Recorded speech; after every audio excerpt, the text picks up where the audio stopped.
Hello friends, welcome to my YouTube channel NCERT hub. आज हम class fourth की हिंदी का चैप्टर 14 समझेंगे, मुफ्त ही मुफ्त। तो इसमें भीखू बाई के बारे में बताया गया है, देखते हैं।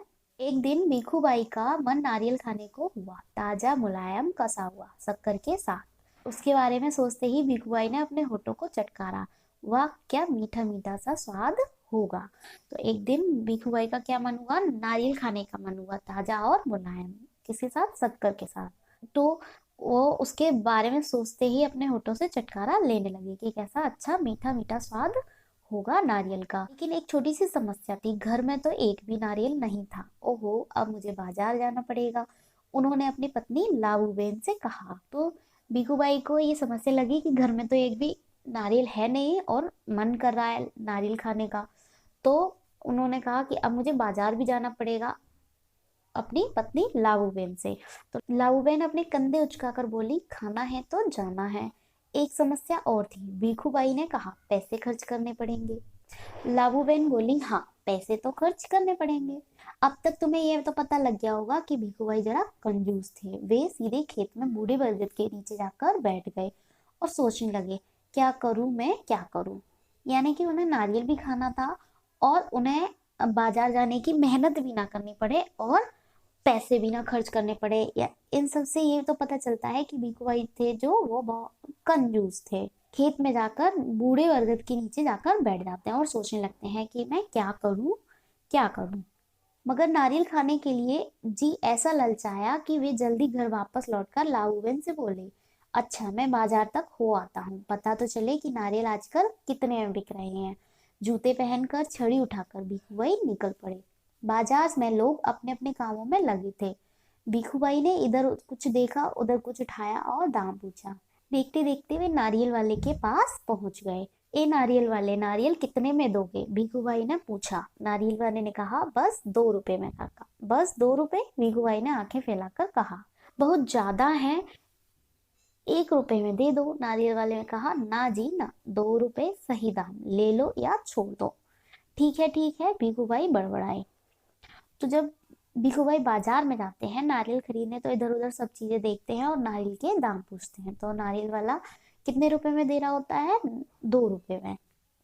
लेकिन भीखू भाई को वो 2 रुपए भी बहुत ज्यादा लगते हैं कि एक नारियल के लिए 2 रुपए, नहीं नहीं, ज्यादा है। अच्छा तो बताओ, 1 रुपए में कहाँ मिलेगा? नारियल वाले से पूछते हैं तो नारियल वाला कहता है, यहाँ से थोड़ी दूर जो मंडी है वहां शायद मिल जाए।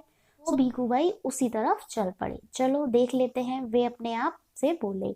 तो जब नारियल वाला उन्हें मंडी की साइड इशारा करके बताता है कि शायद वहां 1 रुपए में मिल जाए नारियल, तो भीखू भाई चल देते हैं कि चलो, चल ही देते हैं।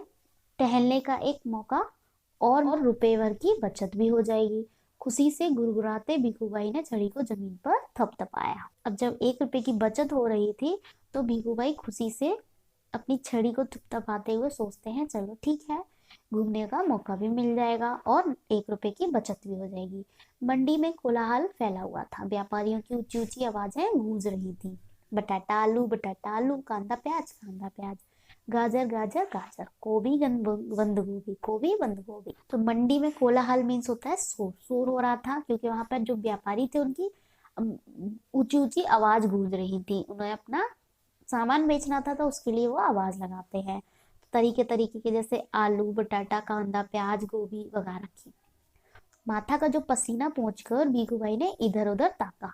गर्मी का टाइम था तो भीखू भाई को पसीना आ गया, तो वो पसीना पहुंचकर इधर उधर ताकते हैं।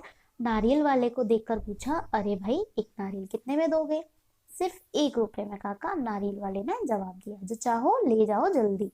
तो भीखू भाई के पूछने पर नारियल वाले ने जवाब दिया कि 1 रुपए में नारियल मिलेगा। तो भीखू भाई बोलते हैं, सूछे भाई, यह क्या? मैं इतनी दूर से आया हूँ और तुम पूरा 1 रुपया मांग रहे हो। 50 पैसे काफी है, मैं इस नारियल को लेता हूँ और तुम यह लो, पकड़ो 50 पैसे। तो भीखू भाई को अब ये मंडी में आकर नारियल के 1 रुपया भी ज्यादा लग रहा था। उन्होंने सोचा कि मैं इतनी दूर से आया हूँ तो 1 रुपये ज्यादा है, 50 पैसे काफी है। तो वो नारियल वाले को 50 पैसे थमा कर बोलता है कि यह लो, पकड़ो। लेकिन नारियल वाले ने झट से भीखू भाई के हाथ से नारियल को छीन लिया और बोला, माफ करो काका, 1 रुपया या फिर कुछ नहीं। लेकिन भीखू भाई का निराश चेहरा देखकर बोला, बंदरगाह पर चले जाओ, हो सकता है वहां तुम्हें 50 पैसे में मिल जाए। तो नारियल वाले ने 1 रुपये में नारियल तो नहीं दिया, उनसे हाथ से छीन लिया। लेकिन जब भीखू भाई का चेहरा निराश हो गया तो उन्होंने बंदरगाह की ओर इशारा करते हुए बोला कि बंदरगाह पर चले जाओ, हो सकता है वहां पर तुम्हें 50 पैसे में मिल जाए। भीखू भाई अपनी छड़ी से टेक लगाकर सोचने लगे, आखिर 50 पैसे तो पूरे 50 पैसे हैं, वैसे भी मेरी टांगों में अभी भी दम है। पैरों को घसीटते हुए भीखू भाई चलने लगे। हर 2 कदम पर रुककर जेब में से सफेद रुमाल निकालकर वे अपना पसीना पोंछते। उन्हें 50 पैसे वो बहुत ज्यादा लग रहे थे कि 50 पैसे तो 50 पैसे होते हैं और अभी मेरी टांगों में इतना दम तो है ही। तो वो बंदरगाह की ओर चल पड़ते हैं। सागर के किनारे एक नाव वाला बैठा था, उसके सामने 2-4 नारियल पड़े थे। अरे भाई, एक नारियल कितने में दोगे? भीखू भाई ने पूछा और कहा, ये तो काफी अच्छे दिखते हैं। काका, यह कोई पूछने वाली बात है, केवल 50 पैसे, नाव वाले ने कहा। और जब बंदरगाह पे भीखू भाई चले जाता है और वहां पे नारियल के दाम पूछता है तो वहां पे सिर्फ 50 पैसे में ही मिल रहा था। लेकिन अब भीखू भाई को ये 50 पैसे भी ज्यादा लग रहे थे। 50 पैसे, भीखू भाई मानो हैरानी से हक्के बक्के हो गए। इतनी दूर से पैदल आया हूँ, इतना थक गया हूँ और तुम कहते हो 50 पैसे? मेरी मेहनत बेकार हो गई। ना भाई ना, 50 पैसे बहुत ज्यादा है, मैं तुम्हें 25 पैसे दूंगा, यह लो रख लो। ऐसा कहते हुए भीखू भाई झुककर नारियल उठाने ही वाले थे। भीखू भाई को इतनी दूर चलकर ये 50 पैसे भी बहुत ज्यादा लग रहे थे, तो उन्होंने कहा, इतनी दूर चलकर आया हूँ फिर भी मुझे 50 पैसे नहीं, नहीं 25 पैसे दूंगा और यह लो, ये रख। भीखू भाई यह कहकर नारियल उठाने ही वाले थे कि नाव वाले ने कहा, नीचे रख दो, मेरे साथ कोई सौदा वौदा नहीं चलेगा। थोड़ी देर बाद उसने भीखू भाई की ओर ध्यान से देखा और जरा ठंडे दिमाग से बोला, सस्ते में चाहिए, नारियल के बगीचे में चले जाओ, वहां ढेर सारे मिल जाएंगे मनपसंद दाम में। भीखू भाई ने फिर अपने आप को समझाया, इतनी दूर आया हूँ, अब बगीचे तक जाने में हर्ज ही क्या है। यह बात तो सच बात तो यह थी कि वे काफी थक चुके थे, मगर 25 पैसे बचाने के ख्याल से ही उनमें फुर्ती आ गई। भीखू भाई ने सोचा, दुगना ज्यादा चलना पड़ेगा, पर 4 आने बच भी तो जाएंगे और फिर कोई चीज मुफ्त में कहाँ मिलती है। तो भीखू भाई अपने आप को फिर समझाने लगे कि इतनी दूर आया हूँ, अब बगीचे तक जाने में हर्ज ही क्या है। लेकिन वो काफी थक चुके थे, लेकिन पैसे भी बचाने थे, तो उनमें फिर से फुर्ती आ गई। भीखू भाई नारियल के बगीचे में पहुंच गए। वहां के माली को देखकर उससे पूछा, ये नारियल कितने में बेचोगे? भीखू भाई जब नारियल के बगीचे में पहुंच जाते हैं तो वहां के माली को देखकर नारियल के पैसे पूछते हैं। माली ने जवाब दिया, जो पसंद आए ले जाओ काका, बस 25 पैसे का एक, देखो कितने बड़े बड़े हैं। माली ने जवाब दिया कि 25 पैसे का एक है, जो पसंद आए ले जाओ। हे भगवान, 25 पैसे! पूरा रास्ता पैदल आने के बाद भी जूते घिस गए, पैर थक गए और अब पैसे भी देने पड़ेंगे। मेरी बात मानो, एक नारियल मुफ्त में ही दे दो, देखो मैं कितना थक गया हूँ। भीखू भाई को इतना दूर चलने के बाद अब ये 25 पैसे भी ज्यादा लग रहे थे। भीखू भाई की बात सुनकर माली ने कहा, अरे काका, मुफ्त में चाहिए ना, यह रहा पेड़ और वह रहा नारियल, पेड़ पर चढ़ जाओ और जितने चाहो तोड़ लो, वहां नारियल की कोई कमी नहीं है, वैसे तो मेरी पैसे तो मेरी मेहनत के हैं। भीखू भाई की बात सुनकर माली ने कहा कि आपको मुफ्त में नारियल चाहिए ना, तो यह पेड़ रहा और वह पेड़ पर नारियल, चढ़ जाओ और जितने चाहे ले लो, पैसे बस मेरी मेहनत के हैं, नारियल के नहीं। सच, जितना चाहूं ले लूं। भीखू भाई तो खुशी से फूले ना समाये। मेरा यहाँ तक आना बेकार नहीं गया। उन्होंने जल्दी जल्दी पेड़ पर चढ़ना शुरू कर दिया। पेड़ पर चढ़ते चढ़ते भीखू भाई ने सोचा, बहुत अच्छे, मेरी तो किस्मत खुल गई, जितने नारियल चाहे तोड़ लूं और पैसे भी ना दूं, क्या बात है। भीखू भाई ऊपर पहुंच गए। फिर वे टहनी और तने के बीच आराम से बैठ गए और दोनों हाथों को आगे बढ़ाने लगे। सबसे बड़े नारियल को तोड़ने के लिए जब पैर फिसल गए, भीखू भाई ने एकदम से नारियल को पकड़ लिया। उनके दोनों पैर हवा में झूलते रह गए। ओ माँ, अब मैं क्या करूं? जब भीखू भाई पेड़ पर चढ़ने लगे तो वे चढ़ तो आराम से गए, लेकिन जब नारियल बहुत सारे थे तो उनमें सबसे बड़ा पकड़ना चाहते थे। जैसे ही उन्होंने सबसे बड़ा नारियल पकड़ने की कोशिश की तो उनके पैर झूलने लगे। अब वो हवा में पेड़ को पकड़कर हवा में लटके हुए थे वो कह रहे थे, अब उन्हें डर लग रहा था कि अरे माँ अब मैं क्या करूं। बीकू भाई चिल्लाने लगे, अरे भाई मदद करो।